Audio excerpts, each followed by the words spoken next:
I'm nervous. I don't even want. I'm nervous because I'm gonna be challenged on this one. I know it.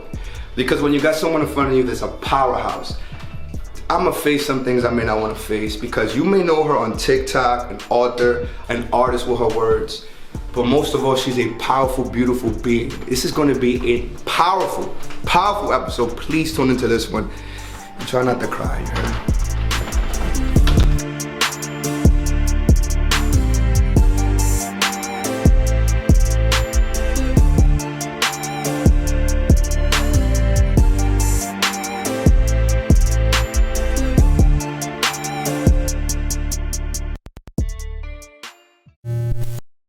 Oh man, what a day. First of all, it's a beautiful day because we got beautiful people in the room. Let's just see the room right now. Yeah.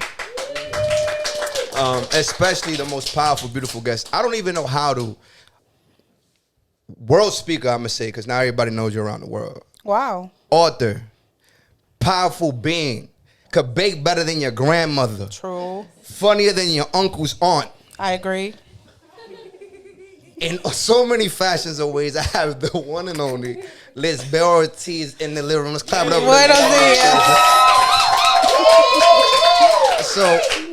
So first of all, it's live in here. I love that. Yes, it is. You know what? I'm honored that first and foremost, I met Lisbel like 7, 8-ish years. We done did holidays together. Sure did. It was a wild rap fest. So this is what I love about the living room. A lot of people may not know who I am. You're going to know who this person is.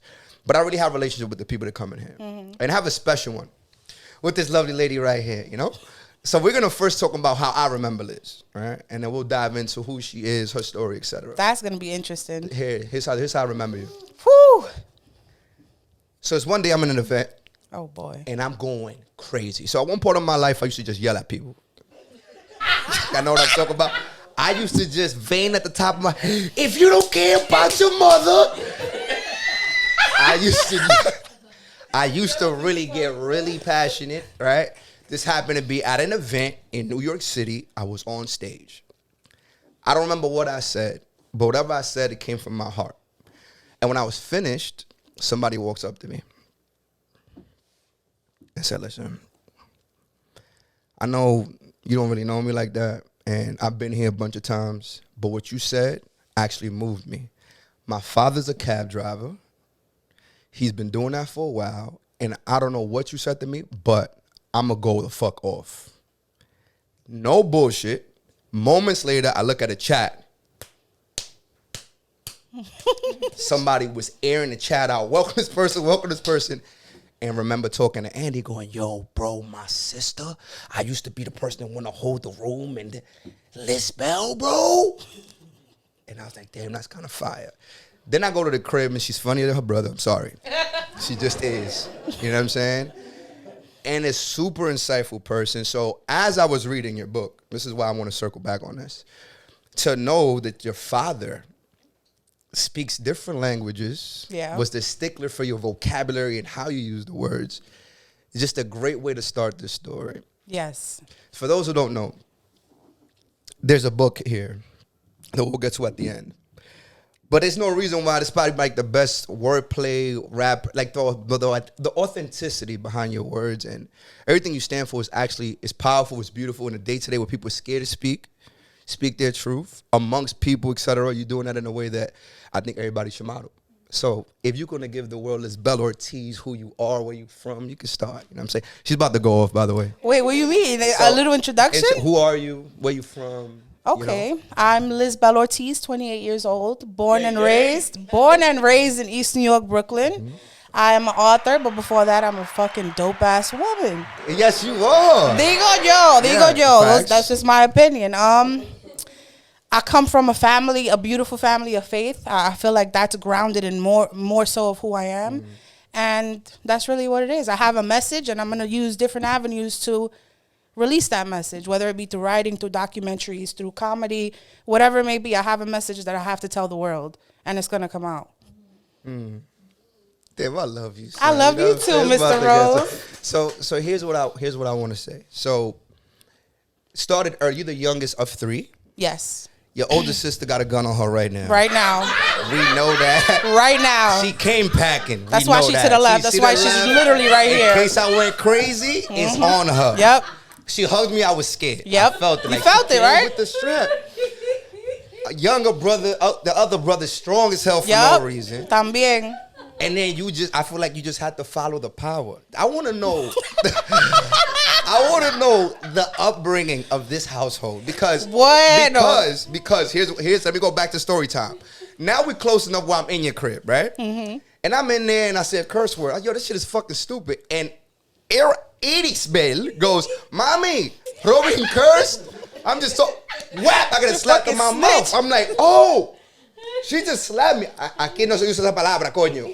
And I was like, yo, so what y'all see on social media and think it's gimmicks, it's real rap. I just got slapped in my mouth for cursing to somebody's crib. But that dynamic is so powerful in your house. I want to know what it looked like growing up after Iris and Andy. You know what I'm saying? Because I feel like Iris got beat 17 times a day, bro. Well, you know what's funny? Our parents never hit us. I think all of us got slapped once, mad fucking hard. And that was like the tate quieto. But we didn't really get beat. We got knelt on fucking rice. Oh, motherfucker. That shit was... That was with the hands up like that? You got to... Yup. Damn, that shit brought me back right now. Kind of hurt. But growing up, honestly, bro, in a house like that, my mom and my entire family was like church based. So it was super big on religion, super big on faith. And me, Iris, Elvin, and Andy, because Elvin, that's also my little brother's an extension. He grew up, he was raised with us as well. My man plays the guitar better than everybody I know. Yup. And that dude is a fucking comedian in his own way. Like, but growing up with them, it was like it was a safe haven because we was raised in East New York, bro, where like, and we were first generation immigrants, like first generation Americans. So we were like an unknown territory, you know what I mean? And we were the only like Dominican kids in our neighborhood. So we had to find like our own kind of culture because we were raised in church, but we weren't super religious. And our parents had this culture in DR, but we were now in America, in Brooklyn, living a completely different life. And it wasn't like you was in the Heights. You was in East New York where the murder rate was, at one point, I don't know, it's probably that right now, but it was the highest murder rate.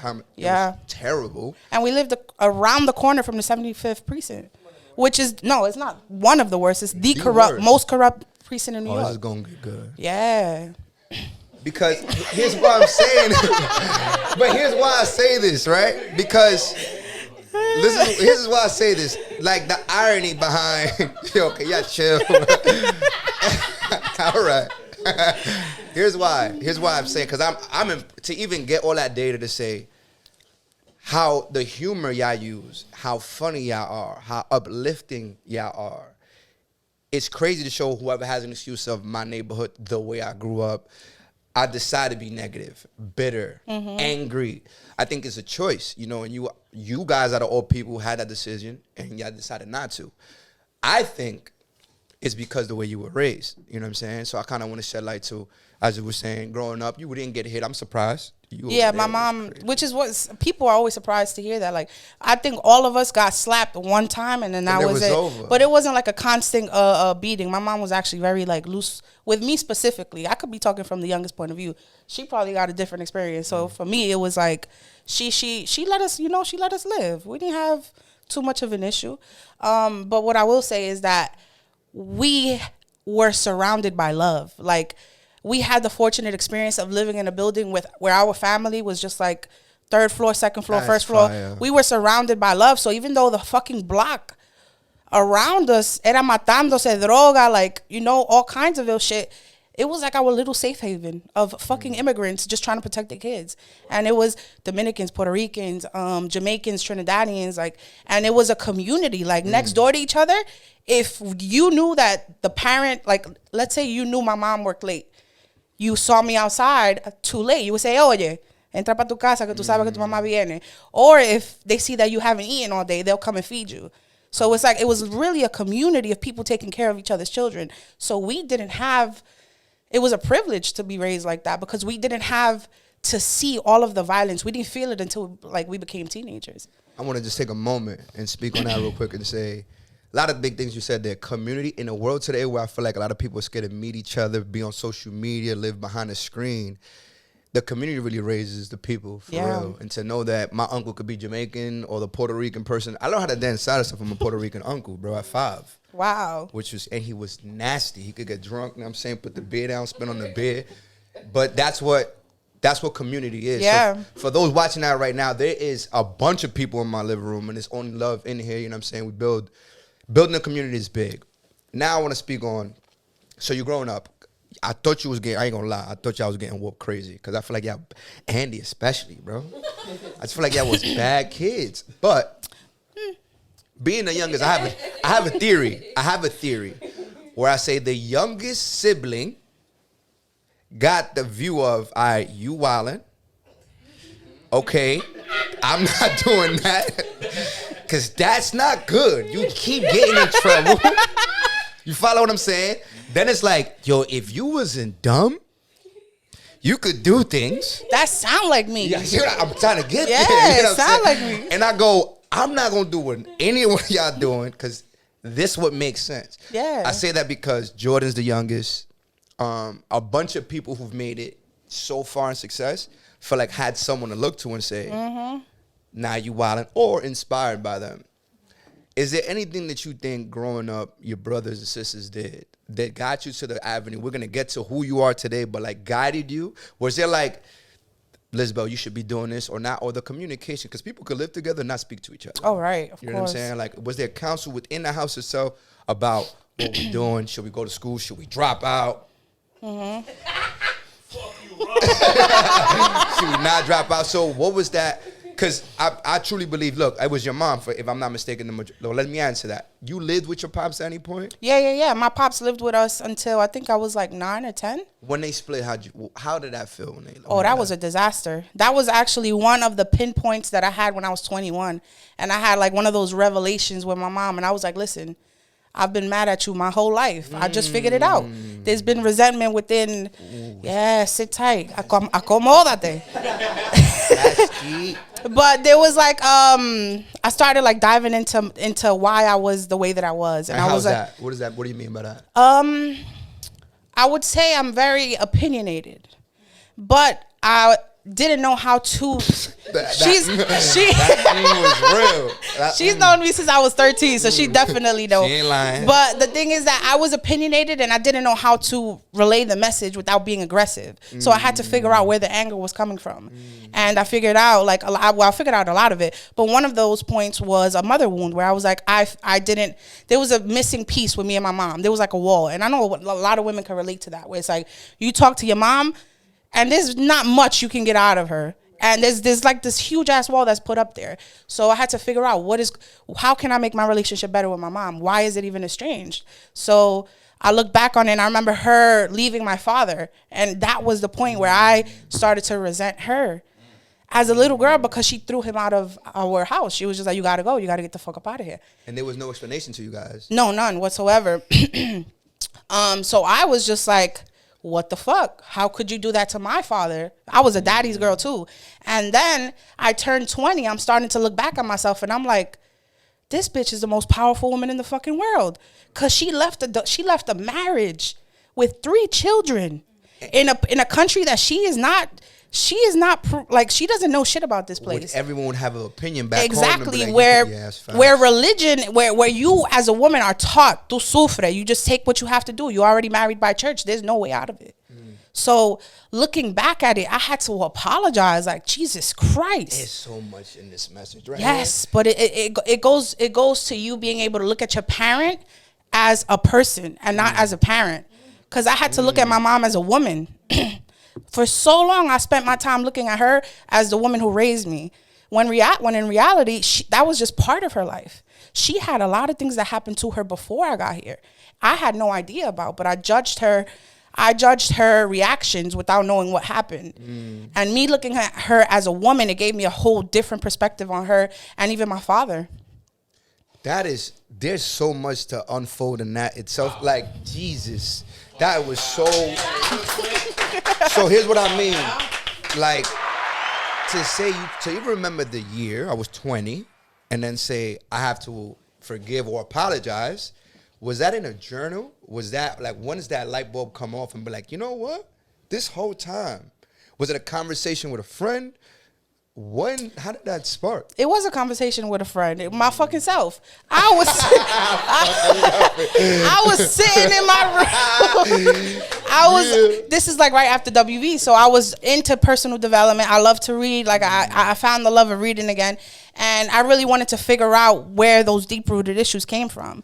And I started to read and develop, and that was it. Like, I started to question myself. And even to this day, like, no matter what, I try to find out why. For everything. Why? If I have a reaction, why? If I'm upset, why? You know, like, I try to, and it's not just a blatant why. It's like I'm really fucking sitting down. Can we curse? You could do all that. Okay. We in the living room, baby. I'm good. Thank you. I'm home now. But I forgot what I was saying. You could find it if you want. You know what I'm saying? Like, I was letting you go. I mean, honestly, I forgot what I was talking about. Oh, the personal development. That's where it stemmed from. Like, I really wanted to. This is what it really was. Let me stop the bullshit. I wanted to be a person my people were proud to love. I wanted to be somebody my people were happy and peaceful to be around. I wanted to be the people around me, bro, are so fucking amazing that I wanted to be my best self for them. I could not continue to be the angry, like, outrageous person that I was and just doing shit a lo loco and not apologizing, not acknowledging my wrongdoings. I couldn't be that person because I was going to lose the people that I loved. And I had to work on myself. So when you got to do that, it takes a lot of internalized working for you to sit with yourself, for you to think, why do I react this way? What is it stemming from? You know what I mean? Like, it's a lot to think about and it's a lot to process, but that fucking feeling of getting to it, it's like a different world. It's no better fucking feeling than doing that. Damn, that was good. Thanks, man. Yeah, you alright at this. I ain't even gonna lie to you. And the reason why I react that way is because my whole life, I came into a family. My sister was already born, had my younger brother. I never really had idle time. I shared a room with them my whole life, etc. And then I hit rock bottom, right? Hit rock bottom, and spending time, knowing spending time with my family was the best form of wealth ever can be given to me. A conversation with my nephew made me happier than speaking in front of a room of 100 people, right? And then asking questions like, yo, why am I mad at that? Yo, ma, I hope y'all listening to this. After a breakup, I went to my mom and said, how did you feel after you broke up with dad? Why am I trying to figure this out by my damn self? What did you go through? What was your process? Why did y'all break up? Stuff like that. So for those who still play the high road of you don't want to do this and you too cool to sit down and take time to yourself, this is a prime example. You remember the day, right? Like when you did that, which is beautiful and amazing. Let's talking about reactions, because, I got to go here. See, Lizbel don't know where I'm going. I really don't. And how you react to things is sometimes, look, love is the most powerful force there is, right? If you understand love, then you don't have to accept anger, right? So I like that. There was one time. Say it again, Rob. Yeah, what I said? when you understand love, you don't gotta accept anger, right?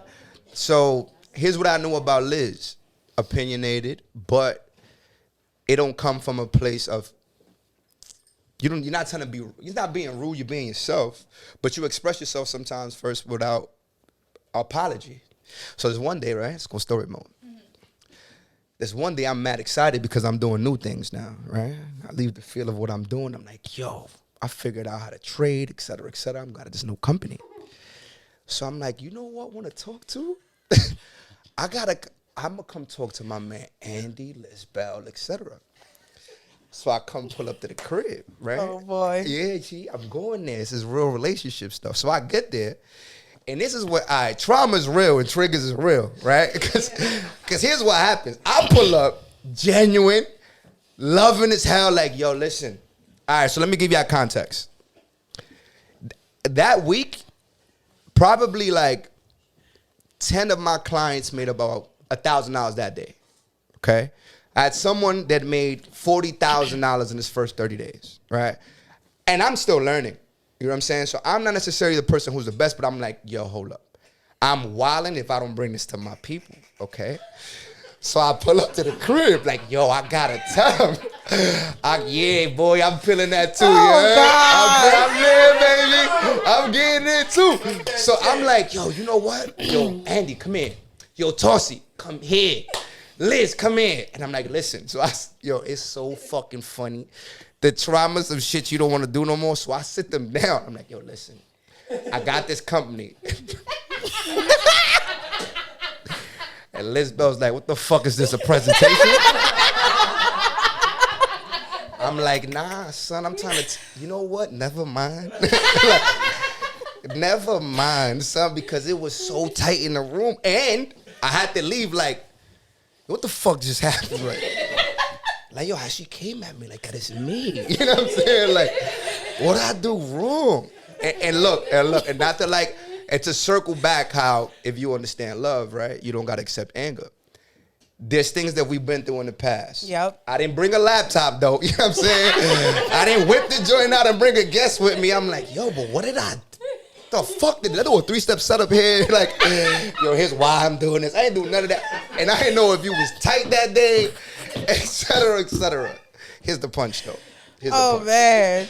And I want to get to that. I want to know what happened to you. If you remember. I remember. Oh, let's talk then. Because I don't want to get to my next point. I'm going to be honest with you, motherfucker. You pulled up and we was hanging out. We was just chilling. Right. And then out of nowhere, you started breaking down numbers and shit. I was like, this nigga, what language you talking? Right. So when I said, what the fuck is this, a presentation? I was like. It wasn't like a come at you. It was that as a question. Fucking gun. It was that as a question. That day, I was like, oh, you feel like I'm presenting to you, bro?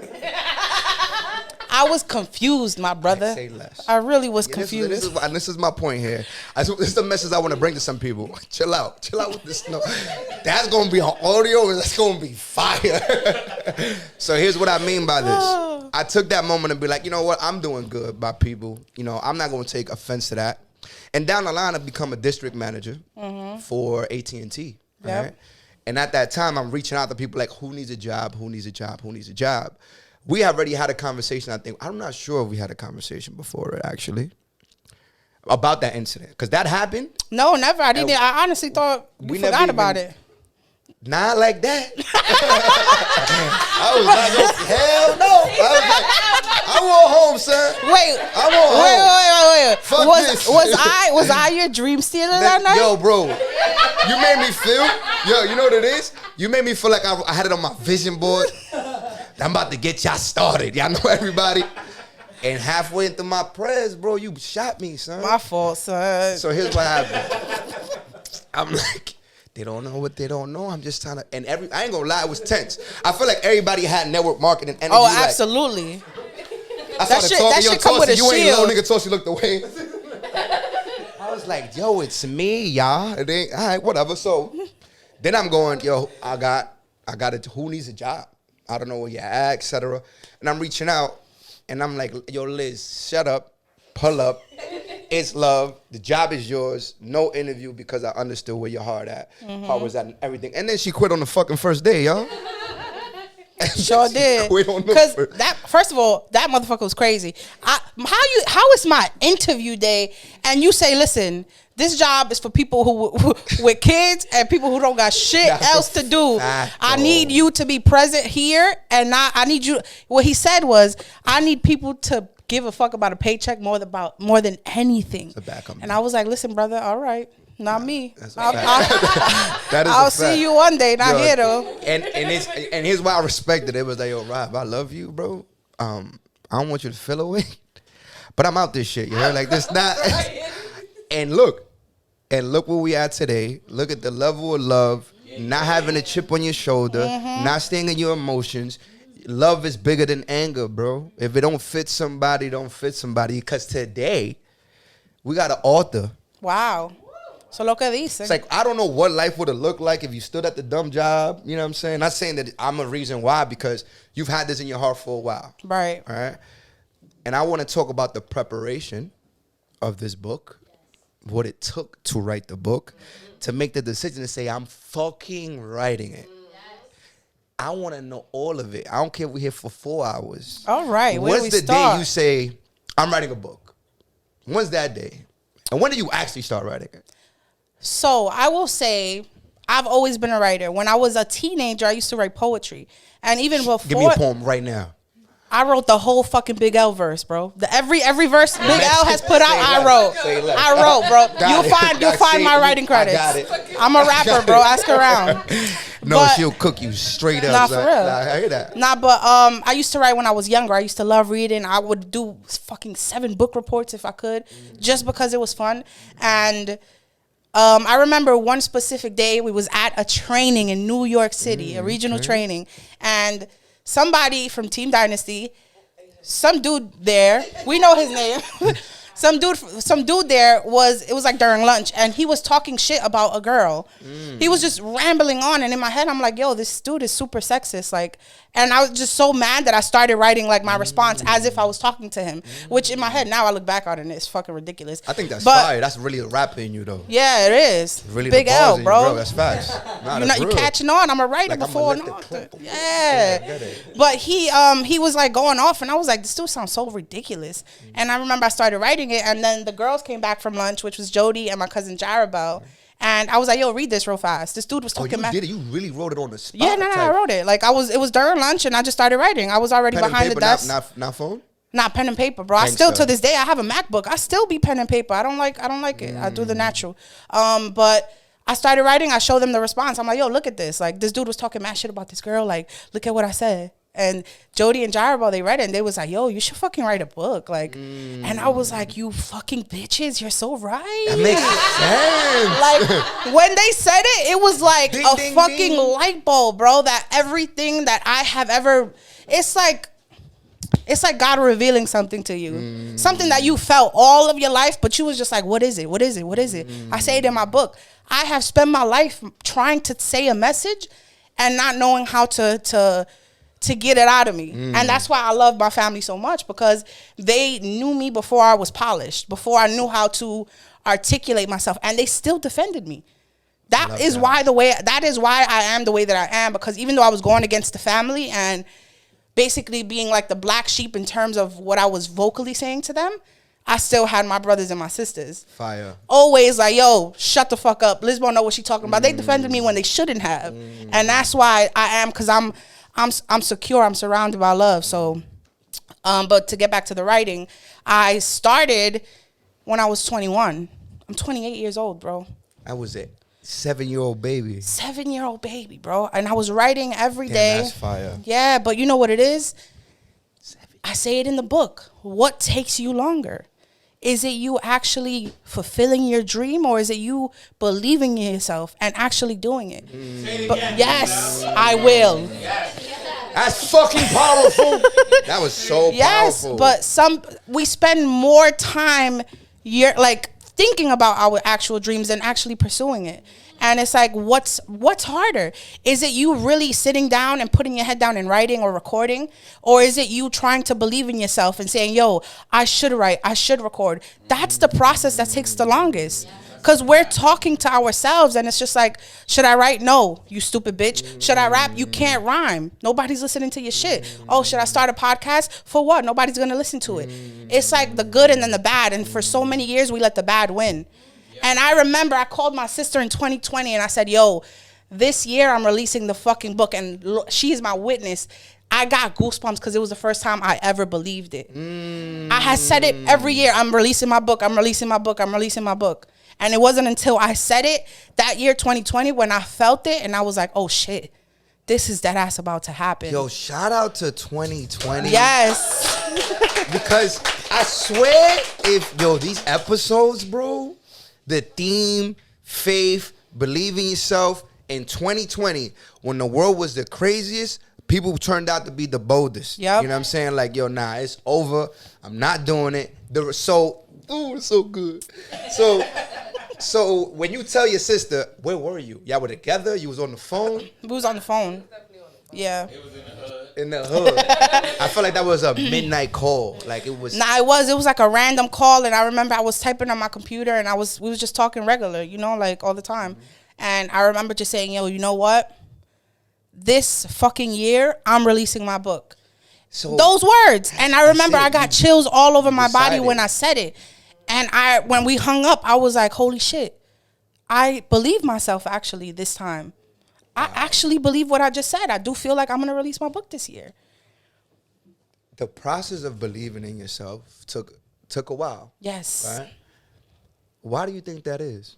Like, that's it's a deep question, because everybody in here, in this room right now, wants to do something and is sitting on their hands like, yeah, I want to, but damn, after what the fuck you just said, I'm a dick if I don't go out there and do it. You know what I'm saying? And to finally say I'm doing it, do you think the timing of what was happening in the world really pushed that out of you?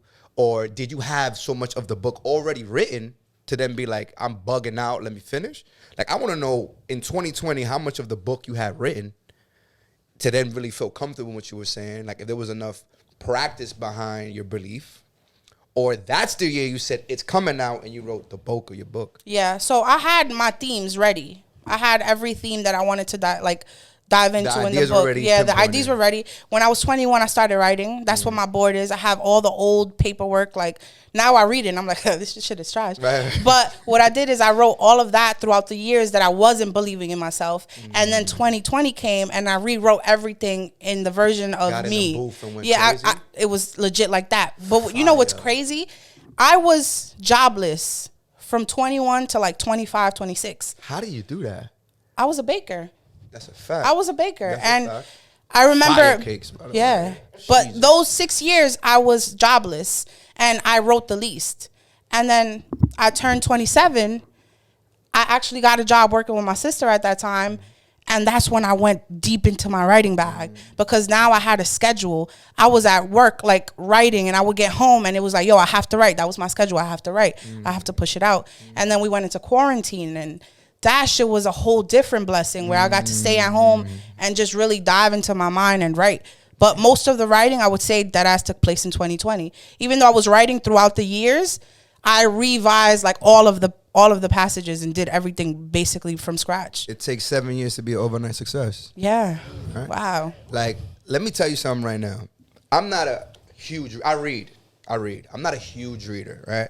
Audio kind of guy. I grabbed this book, and the first 2 pages, I'm like, yo, son, these words are like dancing off the book. Like, true art. Like, I'm like, yo, it's so, I was like, I could never write like this. So beautifully put. And to now marry that, your presence on social media, it takes 7 years to become an overnight success, because for those who don't know, Andy, I refer to as Radel, you know what I'm saying? Radel Ortiz, you know what I'm saying?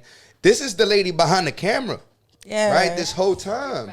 This is the one that catches the moments before we catch the moment. The edits before, this is the good one. Let's just do it right now. See, Andy was in here saying, when I get an idea, we just do it. You part of that process, right? So even to have that in your journey, no one know it's never been a time where it's been like, yo, I'm the camera person. I'm not trying to take that recognition. You enjoying the time with your family, which is beautiful, right? You publish your book, and now you're gone on social media. Let's go. It's been insane. For those who don't know, Hot 97 comes on. I can't believe that. Shout out to Laura Styles. Word. Hot 97 comes on. You get a shout out for speaking. You know, let's talk about what you posted and how that got recognized. So before we go there, because I know I asked you a question. When did you say, I'm going to talk my shit online? Like, when it's like, I think you've been doing it, but it's been more prevalent this year. When did you say, I'm going to get in front of the camera and address all you who treat people this way, think this way, those who are talking and don't know your history? Here's the history check. Here's the fact check. In such small time, you give so much information. And that's really art. Like, it's art to do that. So what made you then go, it took me 7 years to write my book, get online, but what made you say, all right, I'm going to talk my shit online?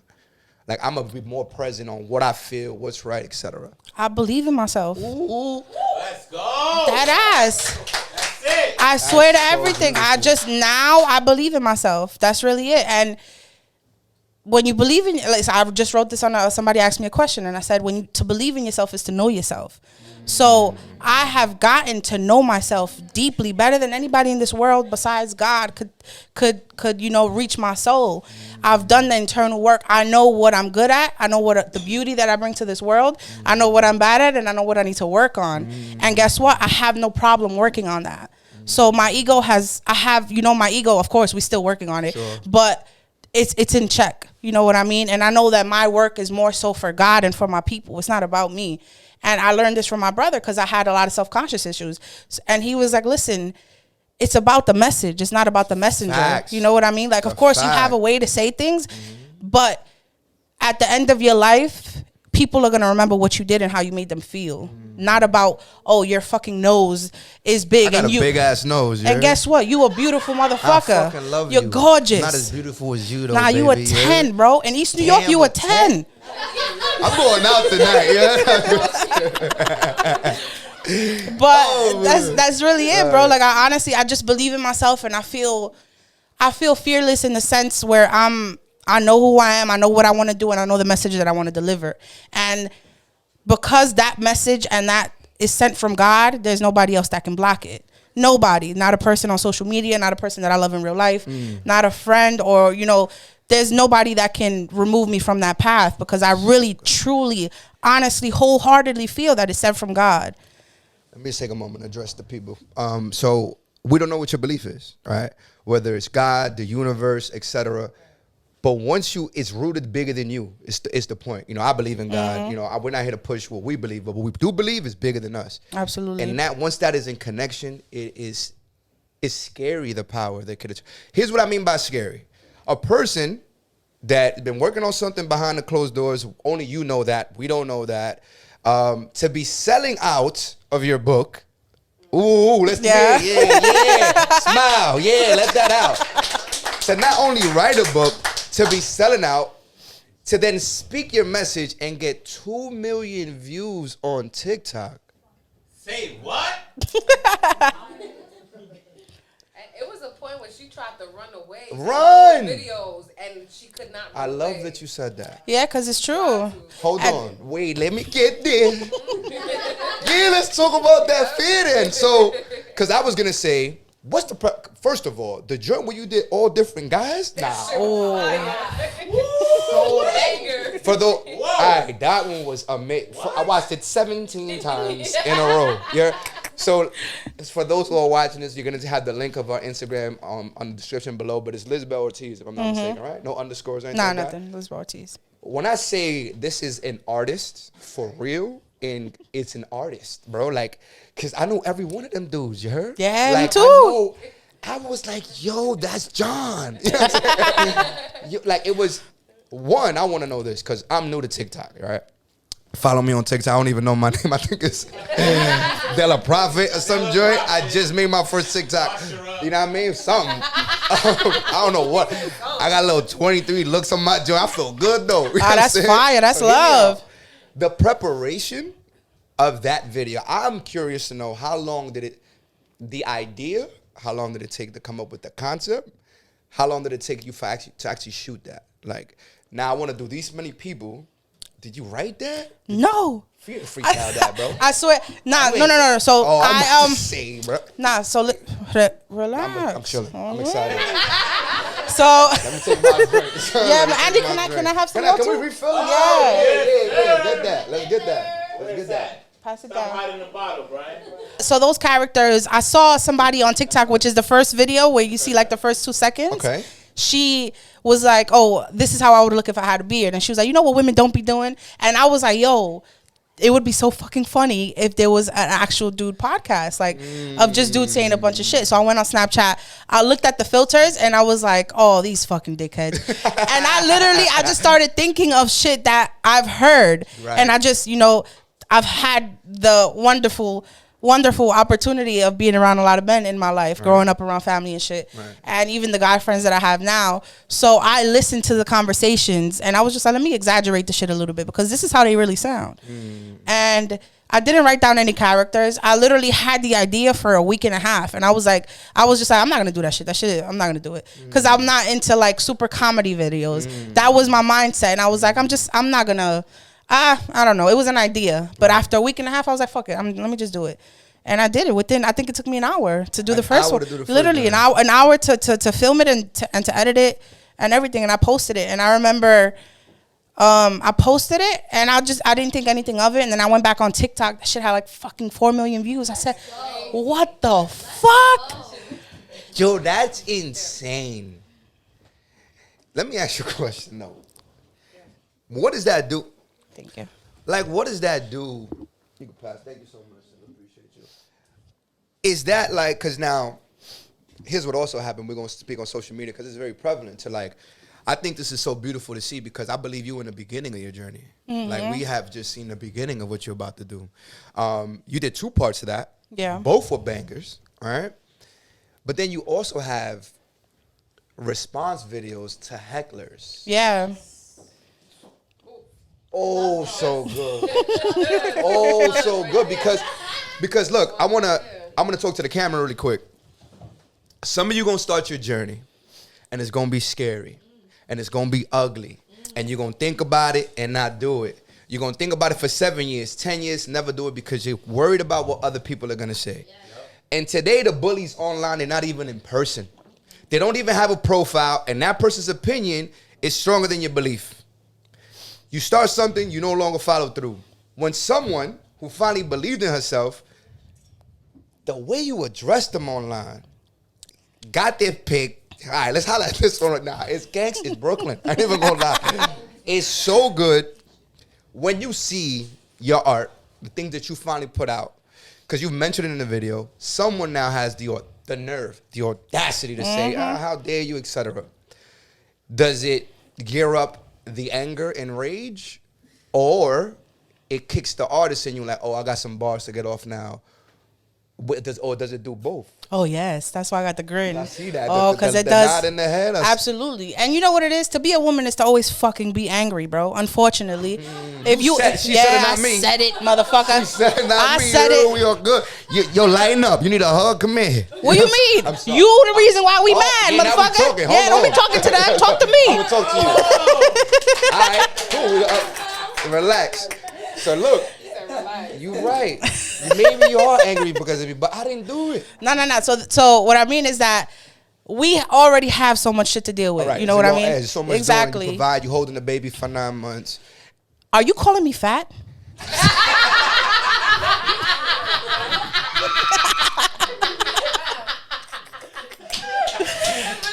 Yo, I'm calling you beautiful, son.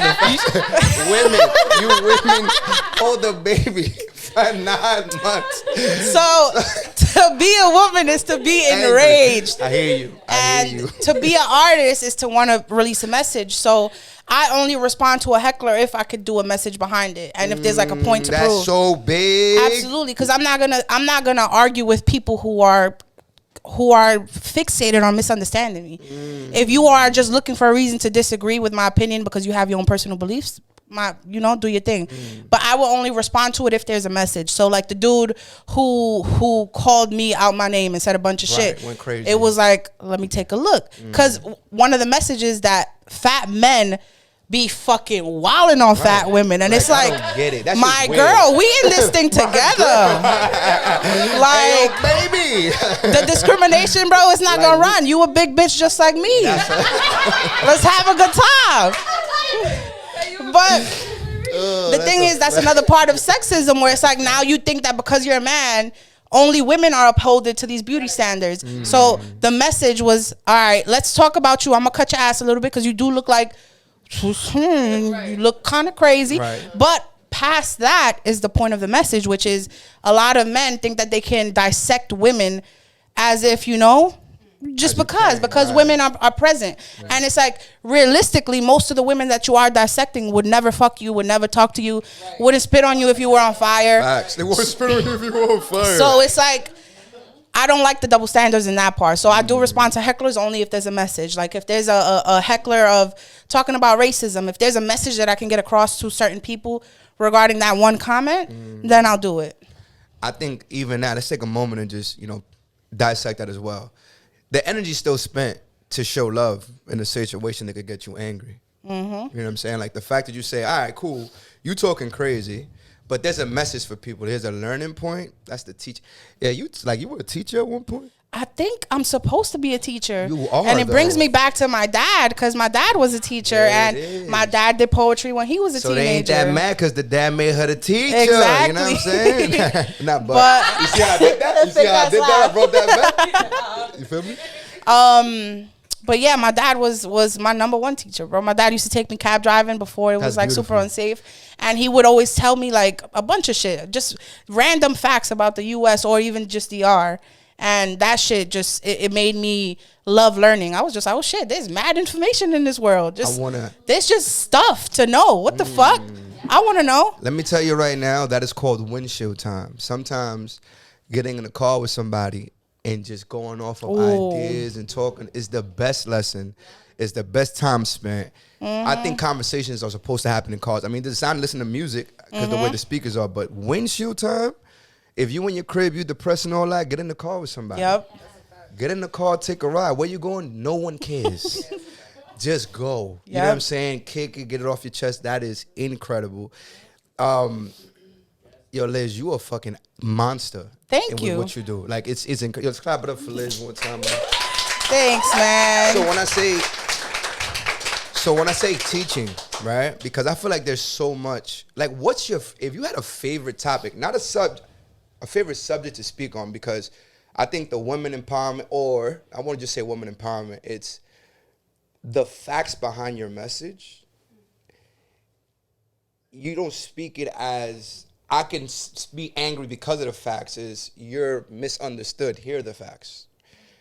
I think that's what makes it so easy to listen to, right? And it's enjoyable. Do you see a future of you being in front of a room, speaking on these topics, getting paid for it? Y'all pay attention to what I'm doing right motherfucking-lutely. Hope my girl stop playing here. Absolutely. So what's next for Liz? Because I want to know, is there another book? Is there a fucking comedy club I got to go to see you go off? You get what I'm saying? Is there a channel I should subscribe to see what you're doing? Because now I want to know what's next. You know what I'm saying? Where you at today? How do you feel about what you've done so far? I feel like I'm just starting. I know you are. I feel fulfilled. I love that. And it's not the fulfilled where I'm like, I'm content. I feel fulfilled because I feel like I'm finally fulfilling my purpose. You know, like when God talks to you, or maybe it's not God, maybe it's the universe. Let's say for anybody else who doesn't believe in God, if you believe in the universe or your gut feeling or whatever, your instincts, your ancestors, whatever it is, you have something that is at the pit of your fucking stomach and at the heart of your soul. And it repeats itself to you every night. Whether you try to fucking fall asleep and run from it, it's in there. No matter what, no matter how much weed you smoke to get rid of it, no matter how much alcohol you intake, no matter how much sex you try to no matter what you do to cover up your time, there is something in the back of your mind that is sitting there that God put there. That God put there. And that specific thing plagues you. If you don't do it and then if you run from it, it plagues you and it makes you sad, it makes you depressed, it makes you anxious, it makes you feel like you're not worthy. Like it really does diminish every certain aspect of your life because you're not fulfilling your purpose and you're not listening to your instincts. So I've spent 25 years running from myself. I've caught up. I feel amazing. I feel like the world is just beginning. And I remember when I released my book, it was like, yo, when my book is released, I can breathe. And it was like, bro, me releasing my book was the starting of my journey. Yes. When I released it, I was like, now what? What's next? And that leads me to the next thing. So there is a second book. Oh, yeah. Yes. There is a second book. Oh, yeah. And see that? I say this with, it's already sold down. I say this with both sadness and happiness. Okay. That the second book puts the first book to absolute shame. Woo! And I can say that about my own work. And it felt crazy to say at first, where I was like, I'm reading my first book and I love it. It's my baby. But then I read my second one and I'm a little bit embarrassed about the first one. Because I'm like, the message in the second one is so, es una besura, bro. It just feels, because I've improved so much on my writing as well. And I'm more in tune with myself. And I don't know, I just feel like the second one has so much more. It has so much more of me as well. Let me peel this through, because it's people that are watching that are not in this room feeling this energy. I want you to understand what confidence looks like, what it sounds like, and what arrogant doesn't exist. Yeah. Right. That was no grain, no little oil of arrogance. That was, if you watch that, I felt like there was colors coming off your body. You gotta edit that in now, bro. In there, bro. And here's why. Because I want to go on record and say this. So it was Iris Bell's party in Dykeman. It was your birthday. He was doing a dinner on your birthday. I remember that. All right. she like parties. Like, what party? She almost pulled it on me. I ain't gonna lie to y'all. She's like, what party? So look, and at that time, I'm asking questions. How you been? What you doing? Yo, I'm writing my book, bro. On record, I am the first person to purchase that book. You heard? You sure did. I was like, check this out. So here's what happened. I said, you doing what? So moved. One, the day for me, the thought of me, I'm going to let you know something right now. Me on pen and paper, I'm like the worst man in America. That's why you can't rap. That's why I can't rap. It's true. I used to be nice, though. For real? No one knows. I ain't going to wild out on him like now, because we not. I used to be dead nice, bro. The reason why my brother raps is because of me. You know what I'm saying? This is a fact. This isn't all. I can play something right now. It's all because of me. I'm trying to tell you, bro. All right, so here's the deal. Word. So what happened was, you go, I'm writing a book, and I know I had to do it low. I said, what? I said, so here's the deal. I don't know what it's going to cost. But look, I'm going to give you the bread right now. Mm-hmm. Swear to God, I said, look, I don't know where you was at in your life, but I felt you. And I was like, I don't know what, but here's the cash right here, bro. We keep that between each other. Send it to me when you get it. Someone's going to get mad at me, but the fact that you told me, I said, what you working on? I'm writing a book. Oh, hear that. Let me get that. Wow. I know it's tough. Yep. So I want to be the first to get the second joint. Oh, shit. You feel me? We make that happen. Yeah. I feel like if today's right, I just feel like I'm grateful to know that before it came, I didn't know what it was gonna do. I didn't even know what the hell you was gonna write about. Facts. You just like, yo, what's your pay? What's your chase? Joint? I'm gonna send you the bread. I need the book. I'm also gonna say this. A lot of times people do things because it's a friend. I'm gonna support it because it's my friend, etc. If y'all have not read this book, bro, like for real, it's really good. What do you think it is, Andy? It's really good. It's such a great read. So to say that the second book, okay, now we're gonna have fun. When is this book coming? Don't tell him. That's my PR manager. I can't tell you now. Damn, bro. Damn. Just I'm trying to get y'all out in the living room. They don't know what is coming. I'm trying to set y'all up, but there can be Matumbo in there. All right, so the book will be soon. Book will be soon. The book will be soon, but right, can I say this? Yes. This year, next, okay, nothing. PR manager really. I'm gonna say that the book will be submitted this year, but it'll probably be published by early next year, okay. God willing. I'll take that. But even more than the book, because you said what's next. What's next? I have been working on a documentary for the past 3 months. Talk about that. Talk about the documentary. Yes. You talking about the energy on the documentary. Talk about the documentary. The energy on the documentary. Fuck that. Talk about that documentary. It's that. It's like Talk about that.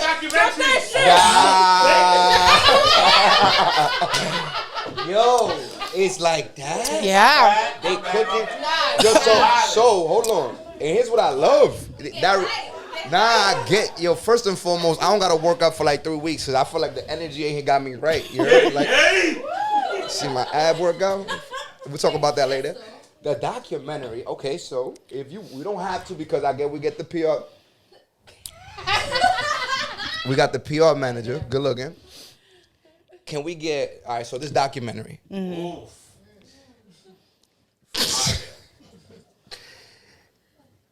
Is it about you? Is it, what can we expect? Who's acting in this documentary? Is it the family? Are you hiring people? Because this is what we said. We're going to set up the gig right now. I'm an actor now, baby. You know what I'm saying? If you don't know, I do something. If my audition. It ain't no, you don't need one. I just want to know what's up. What can we look for? This documentary I've been working on since September. Wait, actually, I think it was even, no, I'm bugging. It was June. It was June. It was June. I started working in June when I went to DR I stood out there for like a month and a half. And yeah, every time I go, the stay gets longer. Right. But before I went to DR on that trip, I always used to say, yo, eventually I'm gonna do a documentary. When I get some bread, bro, it's a fucking wrap. Right. I'm gonna hire everybody. I'm gonna have the fucking, the big speakers you gotta hold. I'm gonna get one of those joints. I'm gonna get the headsets. It's gonna be fire. Full movie. It's a wrap. And I was like, who am I waiting for? Who is coming to save me? The best thing about what you said, it was the who is coming to save me? Who's gonna come say, Lizbel, here's 40,000 racks. I'm gonna slap somebody today. Yeah, do that. It's Noah right over there. Yeah, come on. So, okay. And then it's in action already. Or what's it? Talk to me. Oh, no, it's been filmed. Oh. It's been filmed. It's been written. And, well, I'm almost done writing it. Okay. But the point of the documentary is to show intergenerational trauma. And it's oh, man, yeah. So the documentary is about intergenerational trauma. So it's about how our grandparents and parents were raised. How I feel that today. Exactly. How it affected us and how it's affecting our children. Yes. Now, so the documentary basically tells a story. And I'm doing a story based out of New York because it's about first generation American immigrants.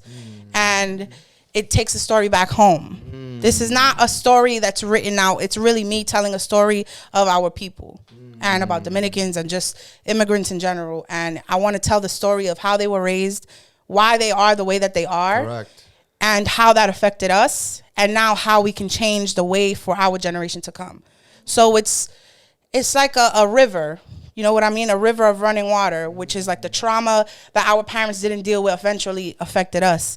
And we are now, millennials and generation, Z and X and all of these motherfuckers, are at a place where we are seeing the effects of trauma. Sure. And we're witnessing it in ourselves. Yeah. And some of us are having children, and our worst fucking nightmare is doing to them what our parents did to us. Correct. So the point of the documentary, which is going to be in both English and Spanish, is to heal our families and communities, to help us understand each other, because that's really what it is. Within our parents and us, there's just a big misunderstanding because we come from two different worlds. Sure. Our parents come from, I'm speaking for myself, obviously, because my parents came from Dominican Republic, and they come from a place where you just had to work. What the fuck you mean? You sad? Vete trabajar. That's what they were taught. They don't know boundaries. They don't know what manipulation is. They don't know what sadness or anxiety is. They don't know what any of that is. And we come from a world where that's our reality. We had to kind of create our own culture because our parents were teaching us something, and then our living in New York and being in East New York was teaching us something completely different. So we had to mend those two worlds. And for us to teach our children better, we have to understand our parents. And I always say that. And it's going to be something that is in English and in Spanish because I want it to be for our parents to watch along with us. And that's why I feel like it's going to be very healing for our community, because it's going to have them understand us and we can understand them. And God willing, that will teach them how to be better present parents now and better grandparents. And it teaches us to be better parents as well. I love everything. Thank you.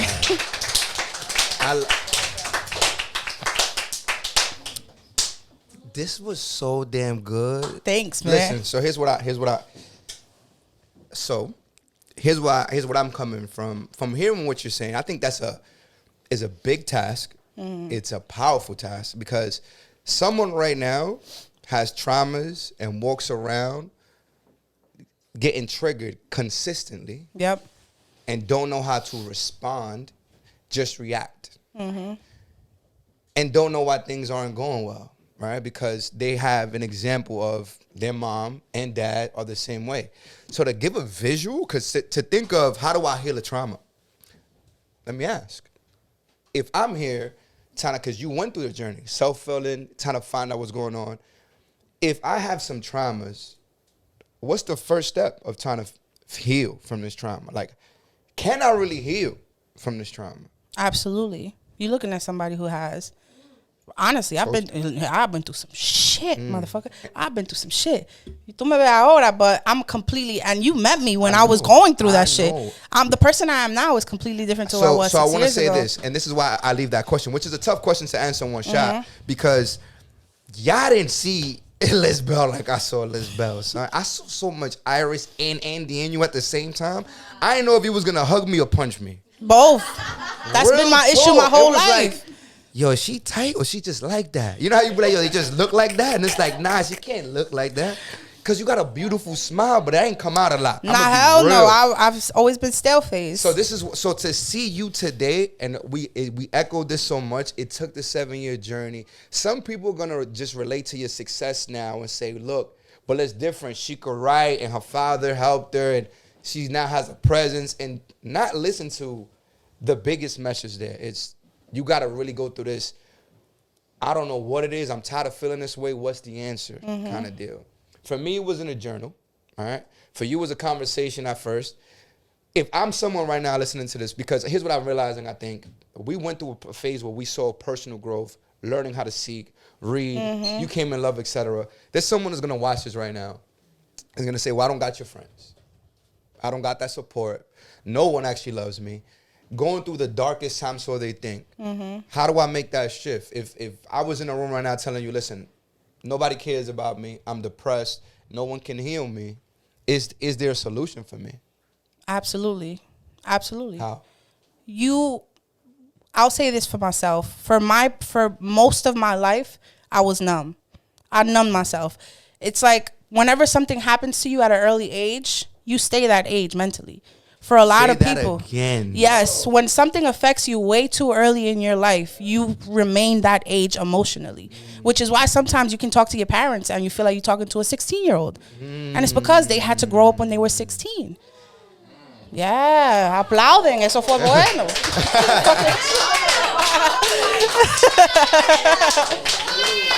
Yeah, but for most of my life, I was in a numbing phase.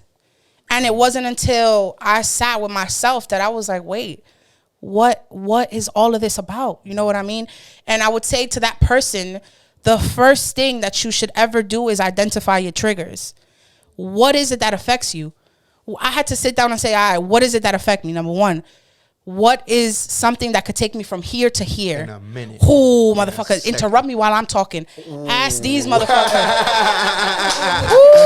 You know that. You ask anybody I know. Yo, if you would interrupt me while I'm talking, se acabó el mundo. I literally would just shut the fuck up and not talk for the rest for 2 weeks. I wouldn't talk. 2 weeks. And for so long, I was like, what is that? So let's get to that. Yeah. So I remember I hated it. I hated when people interrupted me. And it wasn't until my brother and my sister, they was like, what the fuck? Like sometimes you interrupt us and it doesn't affect us that way. And I was like, wait, motherfucker, you on to something. Why doesn't it affect you the way that it affects me? Okay. And it's because I always felt like nobody heard me when I was growing up. There we go. I felt like I was talking to ghosts. Nobody would pay attention to what I was saying. Exactly. And even what I was saying, people was just like, shut up. Tú no una chamaquita, tú no sabes nada. The fucking author. Yeah. So, but it was that. Wow. Why are you crying? I love it. We got tears in the fucking room. That's real, that's so though. cute. Now you're going hard. It's real. Because I know a lot of people can relate. 100%. Yeah. 100%. Wow. Wow. I lost my train of You're thought. good. That Here's made where me we so at. happy. So you feel like you wasn't being heard, like you were Yeah, talking to people. so my main thing when I would sit when I fucking sat down and thought about it, I was like, the reason that bothers me so much is because I always felt like I was talking to somebody and nobody was listening to me. And now if I'm talking to you and you're not listening to me, it's almost like that little girl again looking at you like, motherfucker, why you don't? And the thing is that most of it comes from innocence. Sometimes people are excited and they're just talking and they can relate to what you're saying and they'll just say. But to me, I was still operating in that little girl mindset where it's just like, don't interrupt me because now you're not listening to me. When that's not when it's it's the complete opposite. Damn, so I love this. Yeah. So number one, bro, identify your triggers. What is it? What is it? You have to figure out, and it's even hard to have that conversation with yourself. Right. And that's the thing, for you to be so tired of the pain. Oh man, like that feeling, that feeling of exhaustion of just like, yo, I'm fucking tired of being tired. Like, I'm so tired of not believing in myself. I'm tired of having ideas and not executing them. I'm tired of having a fucking instant gut feeling. I'm tired of God talking to me and I'm not fucking listening. I'm tired of not being who I'm meant to be. That's what I was. I was fucking tired. So, number one, identify your triggers. Okay. Number two, why? Dive in deep. And I always say in this process, you should be 100% sober. You should take a week off and just say, yo, this week I'm not gonna drink, I'm not gonna smoke, I'm gonna stay away from porn, I'm not gonna have sex. Real. I'm gonna be sober minded. No, that's a drug. I'm gonna be 100%. Right. I'm gonna be 100% just in tune with myself. I want to have 100% brain capacity to access what I'm feeling. And you have to go through that because again, you've been numbing yourself for so long that the thoughts that need to come to the front are buried. They buried under, I don't want to think about that. It's buried under, I'm not ready for that. Like, so number one, identify. Number two, find out. You have to dig like a motherfucker. To echo what Liz is saying, it's scientifically proven that when things happen to you when you're younger, you use it as a mechanism to cope with when you forget things. Yep. Literally, your brain literally shuts off to protect you. So when she says why and dig, you really have to dig. Yes. What is that now? Does it look like, is that in paper? Because people are going to listen to this message and be like, oh, but I'm thinking about it. Am I writing this down? Am I seeking a therapist? And the reason why I say that too is because thoughts become things. That's the first, I think when you write something now, it's the first time your thought actually became something. You know what I'm saying? It's the first process of doing I love that, and I stand by that as well. 100%. Like if I'm thinking about something, it's in the air, I'm going to lose it. But if I put it on paper, it's now a thing that you can refer to. And I'm a man, and I want to say this. Journaling saved my life. Yep, me too. A journal saved my life. That's beautiful. I almost got emotional. That's beautiful. Yeah, boy, it's mad people in here to cry. Yeah? Hey, man, it's a moment of vulnerability. Because... Speak more on that. Yeah, let's talk about it. Yeah, Let's talk about it. Yeah, let's talk about that. Chill, y'all. How did journaling save your life? Let's interview her now. Let's see how that goes. Damn, son, I'm the one hosting the podcast. All right, so here's what it is. Anger and rage don't look good on me. I agree. Shit, I'm about to get emotional. Go crazy, bro. You home. Yeah, you are home. You home. You in your house. Your people's in this bitch. Yeah, you home, bro. Right. You safe. I'm already crying, so it's okay. Whoa! That's it. That's it, bro. Yeah, we doing this. Yeah, we are. This is what healing is like, bro. Yeah. This is what it's like. All right, bet. Let's do it. Let's go. Let's go. I said I wasn't going to cry on this podcast. You can't bro. control your So emotions, hear me bro. out. When I got to my lowest, my voice was being heard a lot. Till it wasn't being heard anymore. And then I had to second guess, like, why are you not listening? Like, what the fuck? And then I was painted as a person that I wasn't. Like, people were trying to speak for me. And like, when did this happen? Right? So me trying to speak to some people, when you say that, so I started like, when you started talking like that, they weren't listening. And it wasn't because of excitement, it's because of their own fear. Yes. And I was like, you scared, bro. Like, this is really happening. It's really getting ugly and you're trying to avoid it. And I'm trying to heal through it, but I can't heal through you. Exactly. You get what I'm saying? And I've never been so angry before. Like, mad. Like, I feel like every conversation I was having wasn't coming to a point where you were just understanding. Seek to understand to then be understood. I'm known as a person that always has the message. Well, now I didn't have it. So I'm asking people and you're not listening. So I'm getting angry. And I'm writing in paper, like, what the fuck is going on? And this is when, shout out to everybody fronting on social media. Right. Yeah. Say that again. So.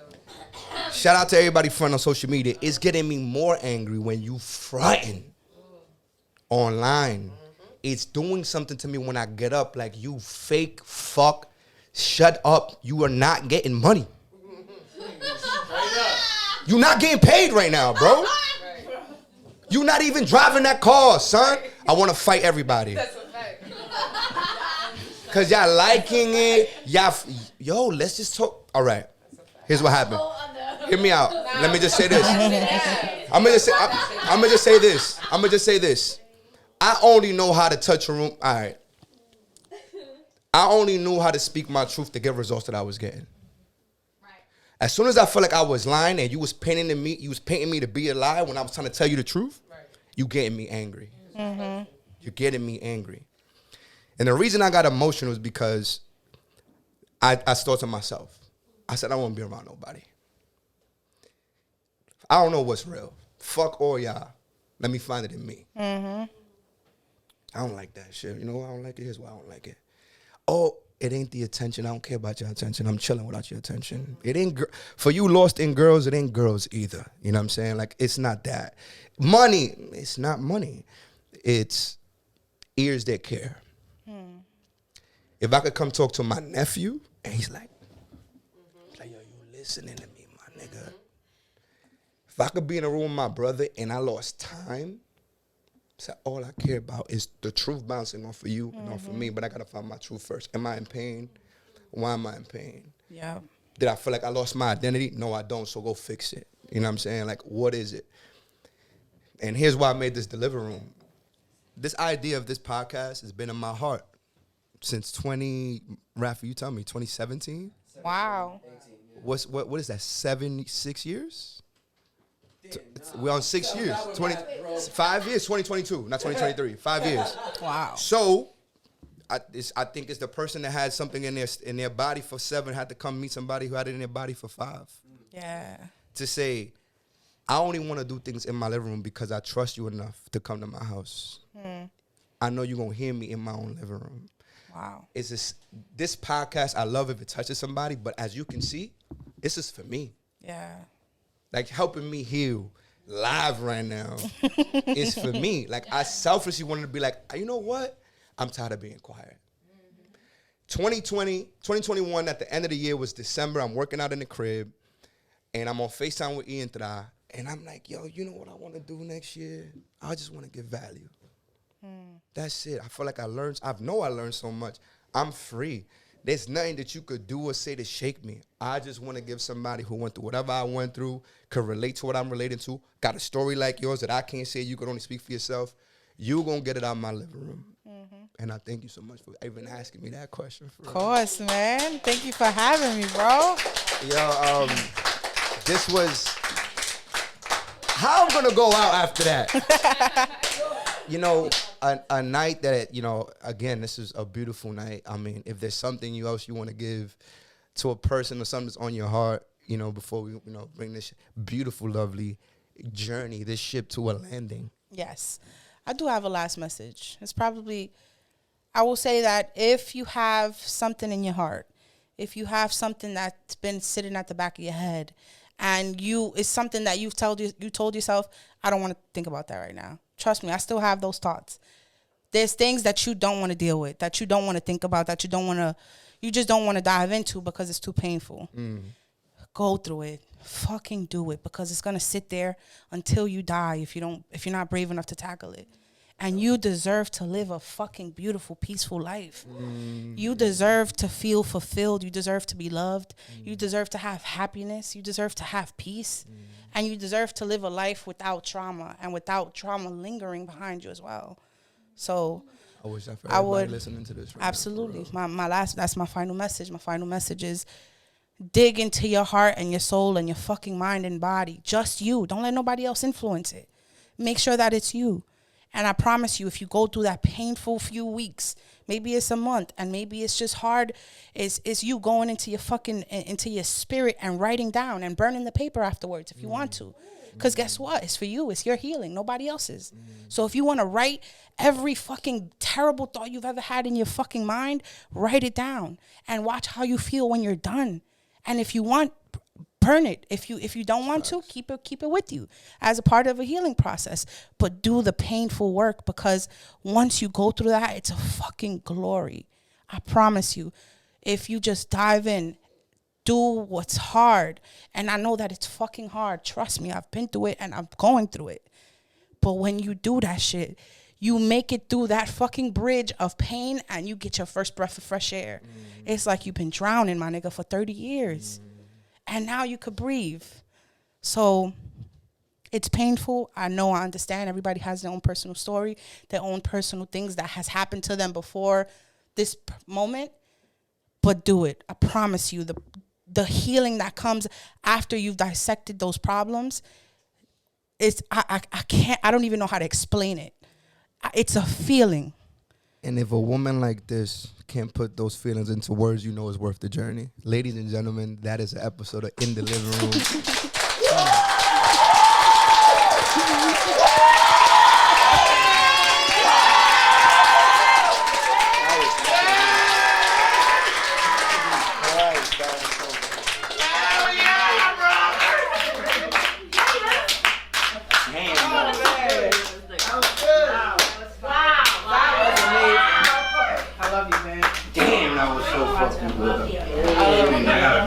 Alright, my turn. Romo, coño! Yo, you can't cry, bro. You started this shit. The tears on this side started.